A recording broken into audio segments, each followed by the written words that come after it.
सभी दोस्तों को मुसाफिर का नमस्कार। दोस्तों, हमारी कोशिश थी कि नवरात्र के 9 दिन भारत की वो प्रमुख शक्तिपीठ माताओं के मंदिर आपको बताए जाए।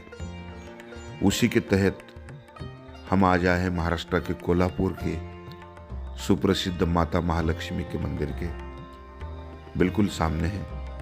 हमारी कोशिश रहेगी कि आपको माता जी का दर्शन करवाया जाए इस नवरात्र की पावन दिनों में।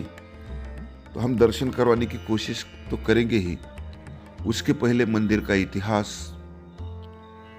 इसकी निर्मित कब हुई, इसके साथ साथ कुछ अनसुनी बातें भी हम बताने की कोशिश करेंगे। तो दोस्तों, जैसे कि मैंने आपको बताया कि ये माता महालक्ष्मी, जिसे अंबा माई भी कहते हैं, अंबा माता भी कहते हैं, ये मंदिर महाराष्ट्र के कोल्हापुर शहर में बसा है। दोस्तों, इस मंदिर का उल्लेख पुराणों में भी आपको मिलेगा और मान्यता ऐसी है कि माता जी को अगर सच्चे दिल से आप कोई मन्नत मांगते हो तो वो बिल्कुल 100% पूरी होती है, ऐसी मान्यता है। तो ये है महालक्ष्मी का मंदिर। यह माना जाता है कि यहाँ माता महालक्ष्मी भगवान विष्णु जी के साथ निवास करती है, रहती है। मान्यता के अनुसार इस मंदिर का निर्माण चालुक्य के राजा ने 7वीं शताब्दी में 7वीं सदी में किया था। माना जाता है कि यहाँ सती के 3 नेत्र गिरे थे। ये भगवती माता का निवास स्थान भी माना जाता है। ऐसा भी कहा जाता है कि महालक्ष्मी माता अपने पति विष्णु तिरुपति से रूठकर यहाँ कोल्हापुर में वास्तव्य कर रही थी। शायद यही कारण है कि तिरुपति से हर दीपावली को एक शाल माता जी के लिए तिरुपति से कोल्हापुर में आता है और वो माता जी को पहनाया जाता है। मंदिर के गर्भगृह में माता जी की 4 हाथों वाली पत्थर की काली मूर्ति है।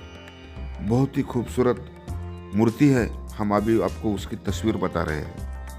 इस मूर्ति की ऊंचाई 4 फीट है और माना जाता है कि ये करीब 7000 साल पुरानी मूर्ति है। माता जी अपने चारों हाथों में अमूल्य वस्तुएं धारण करके खड़ी है, ये आपको प्रतीत होगा।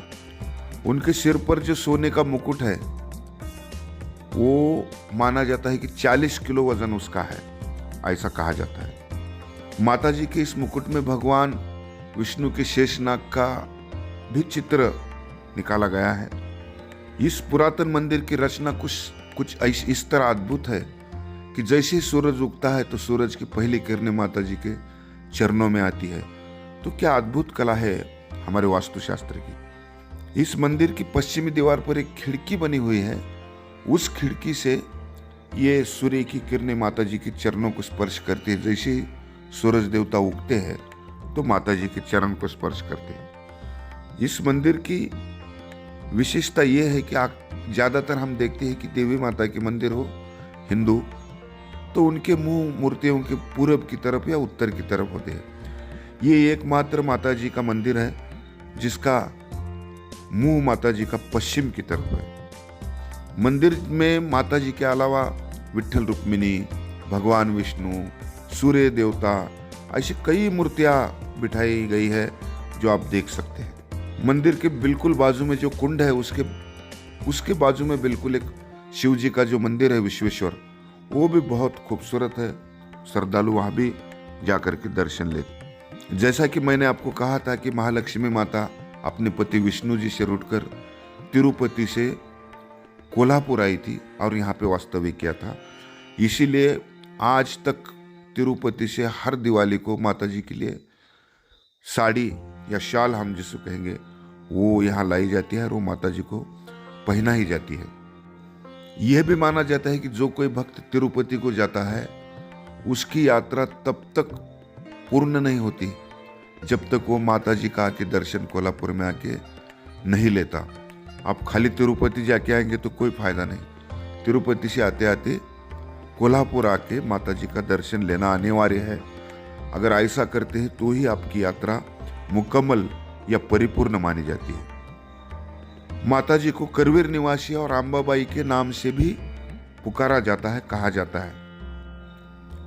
ऐसा कहा जाता है कि दीपावली में जो महालक्ष्मी माता जी की महापूजा होती है उस वक्त उस दिन अगर कोई भी अपनी मन्नत, दिल की मुराद मांगता है, मन्नत मांगता है, तो वो पूरी हो जाती है, ऐसी मान्यता है। श्रद्धालुओं को ऐसा विश्वास है। इस मंदिर की प्रचलित कथा क्या है ये भी तो जानना जरूरी है। तो चलिए देखते हैं क्या कथा है इस मंदिर की। कोल्हासुर नाम का एक राक्षस था जिसने इस परिसर के लोगों को बहुत ही, देवताओं को तो नहीं छोड़ता था, बहुत ही तकलीफ देता था, बहुत ही दुख देता था। उस राक्षस के अत्याचार से परेशान होकर सभी देवगणों ने माता जी से प्रार्थना की थी। तभी माता महालक्ष्मी जी ने दुर्गा का अवतार धारण करके उस राक्षस का वध कर दिया था। मरने से पहले कोलासुर नाम के राक्षस ने माता जी से एक वरदान मांगा था कि मेरे मरने के बाद इस परिसर को कोल्हासुर या करवीर इस नाम से जाना जाए। यही कारण है कि माता जी को यहाँ पर करवीर लक्ष्मी के नाम से जाना जाता है। फिर कोल्हासुर शब्द का अपभ्रंश होके इस शहर का नाम कोल्हापुर हो गया। तो मित्रों, इस मंदिर का संक्षिप्त इतिहास जहाँ तक मुझे जानकारी है आपको बताने की मैंने प्रयत्न किया, कोशिश की। मुझे विश्वास है कि आपको ये इतिहास पसंद आया होगा, आप समझ गए होंगे। और तो मंदिर की रचना जो आप देखेंगे, ये नागराज जी का मूर्ति देख रहे हैं, और क्या हजारों सालों के बाद भी कितनी मजबूती से खड़ा है मंदिर। देखिए, बिल्कुल पानी का एक बूंद में अंदर लीकेज नहीं होती, ना इसको कोई चुना है। ये आप देख रहे हैं दीपमाल जो हर मंदिर के सामने होती है। तो देखिए कितना भव्य दिव्य मंदिर है। हमारी कोशिश थी कि नवरात्रों के 9 दिन, ये जो माता जी के पवित्र दिन होते हैं, हर दिन आपको एक नया शक्तिपीठ माता जी का मंदिर दिखाया जाए। उसी के तहत ये आज हम आए हैं महाराष्ट्र के कोल्हापुर की प्रसिद्ध महालक्ष्मी मंदिर में, जिसको अंबा माता भी कहा जाता है, करवीर माता, करवीर निवासी, करवीर पीठ भी कहा जाता है। तो बहुत ही पवित्र है। दूसरी एक बात यह है कि इस मंदिर के गर्भगृह में पहले महिलाओं को प्रवेश नहीं दिया जाता था, लेकिन कुछ साल पहले महिलाओं ने इसके खिलाफ आंदोलन किया। यहाँ की स्थानीय सरकार ने भी इसमें हस्तक्षेप किया और फिर अब जाके महिलाओं को अंदर गर्भगृह में प्रवेश दिया जा रहा है। बहरहाल ये बहुत ही प्रसिद्ध और पावन और जागरूक देवस्थान माना जाता है। पूरे भारतवर्ष से यहाँ पर भक्त आके अपनी माता जी का दर्शन करते हैं, अपनी मन की मुरादें हैं, अपनी मन्नतें हैं, मांगते हैं, और उनको विश्वास है कि उनकी जो मन्नत है वो माता जी पूरी करती है। इसीलिए तो लाखों भक्त साल के 12 महीने यहाँ आकर के माता जी का दर्शन लेते हैं, मन्नत मांगते हैं। तो दोस्तों, आज का ये मंदिर आपको कैसे लगा?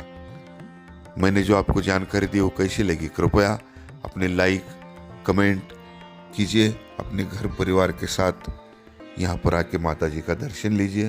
अपने दोस्तों को भी ये वीडियो भेजिए ताकि वो भी माता जी के दर्शन के लिए करवीर पीठ यानी महाराष्ट्र के कोल्हापुर में आ सके। इसी भावना के साथ आपसे विदाई लेता हूँ। जय माता दी।